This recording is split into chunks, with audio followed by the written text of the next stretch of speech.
अंतो जता बाहि जता जताया जतिता पजा तंग तंग गौतम पुच्छामि को इमं विजताय जतंती। नमो बुद्धाय। आज मैं आपको छोटी सी एक कहानी के द्वारा हमारे जीवन का सच्चाई के बारे में बताऊंगा कि लोग किस तरह से प्रॉब्लम्स में फंसा रहता है और किस तरह से इससे बाहर निकल जाते हैं। एक बार एक देवता बुद्ध के पास आते हैं। तब भगवान बुद्ध श्रावस्ती के नगर में जेतवन विहार में रहते थे। तभी एक देवता आते हैं और आकर 4 लाइनों में एक गाथा के रूप में बुद्ध से पूछता है।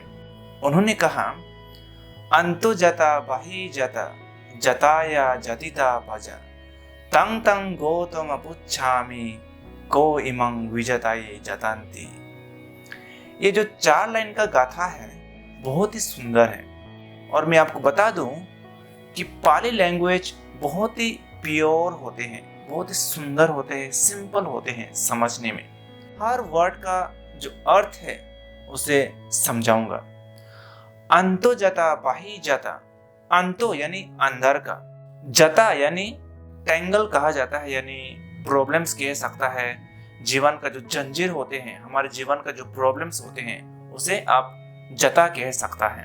फिर बाहि, बाहि यानी बाहर का, जता यानी फिर टेंगल। अंतो जता बाहि जता यानी अंदर में भी प्रॉब्लम और बाहर भी प्रॉब्लम। हमारे जीवन में अपने खुद का प्रॉब्लम्स भी क्रिएट होते हैं, साथ ही साथ बाहर से भी प्रॉब्लम क्रिएट होते हैं। और इसीलिए देवता कहता है जताया जतिता पजा। जताया यानी इस जता में, यानी इस प्रॉब्लम में, जतिता लोग, इस संसार के लोग, पजा फंसे रहता है। इस संसार का जो लोग है सभी लोग अंदर और बाहर की प्रॉब्लम में फंसा रहता है। तंग तंग गौतम पुच्छामि, ओ गौतमा मैं इसीलिए आपसे पूछता हूँ, को इमं विजताय जतंती। कौन लोग है जो इस प्रॉब्लम से मुक्ति पा सकता है? अंदर की प्रॉब्लम और बाहर की प्रॉब्लम से कैसे मुक्ति पा सकेंगे, किस तरह से मुक्ति पा सकेंगे, मुझे आप बताएं। तो ये 4 लाइन एक गाथा के रूप में देवता भगवान बुद्ध से अनुरोध करता है, एक सवाल के रूप में। फिर बुद्ध ने 4 लाइन में उस देवता को समझाते हैं। बुद्ध ने कहा, सीले पतित्थाय नरो सपन्यो चित्तं पन्यंच भावये आतापि निपाको भिक्खु सो इमं विजताय जता।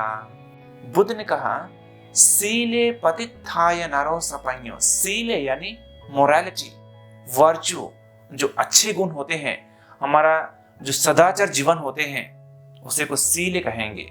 पतित्था यानी प्रतिष्ठान करना, यानी स्थापित करना। नरो सपन्यो, नरो यानी लोग, मनुष्य, इस संसार के लोग। सपन्यो ज्ञान से।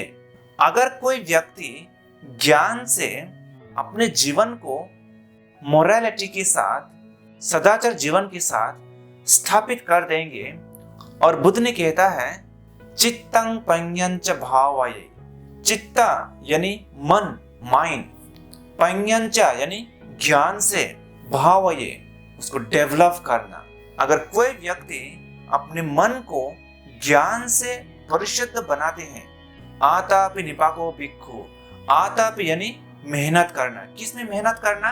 अपने जीवन को सदाचार बनाने में, अपने जीवन को मोरालिटी के साथ बढ़ाने में, और चित्त को यानी माइंड को प्यूरिफाई करने में। निपाको भिक्खु यानी कोई व्यक्ति, चाहे वो साधु या कोई नॉर्मल व्यक्ति हो, कोई भी व्यक्ति अगर मेहनत करे अपने मन को परिशुद्ध करने में और अपने जीवन को सदाचार बनाने में, तो वो सो इमं विजताय जता, उस तरह का व्यक्ति अंदर और बाहर की प्रॉब्लम से मुक्ति पा सकता है। तो इससे पूरी तरह से ये समझ सकता है, अपने जीवन को शुद्ध बना देना चाहिए, अपने जीवन को पूरी तरह से सदाचार बना देना चाहिए, अच्छे कर्मों के साथ सुधार देना, और साथ में अपने मन को परिशुद्ध करना, अपने मन को प्यूरिफाई करना। जब ये दोनों चीज कर देंगे तो जाहिर सी बात है कि जीवन में चाहे अंदर की प्रॉब्लम हो या बाहर की प्रॉब्लम, उसे खत्म किया जा सकता है, यानी उस प्रॉब्लम से मुक्ति पा सकता है। मैं उम्मीद करता हूँ आप सभी लोग समझ गए होंगे कि किस तरह से एक देवता आकर के बुद्ध से एक हमारे जीवन का जो प्रॉब्लम होते हैं उसे और बाहर से जो प्रॉब्लम होते हैं कैसा हैंडल करें, उसे कैसा सामना करें। और बुद्ध ने 4 लाइन के रूप में बहुत सुंदर तरह से बताते हैं कि मन को प्यूरिफाई करने से और अपने जीवन को अच्छे कर्मों के साथ, मोरालिटी के साथ जीवन को बिताएंगे, जीवन का सारे प्रॉब्लम को हम खत्म किया जा सकता है। मुझे उम्मीद है आप सभी लोग समझ गए। आप सबको मंगल कामना देते हैं, सभी खुशी से रहे, शांति से रहे। नमो बुद्धाय।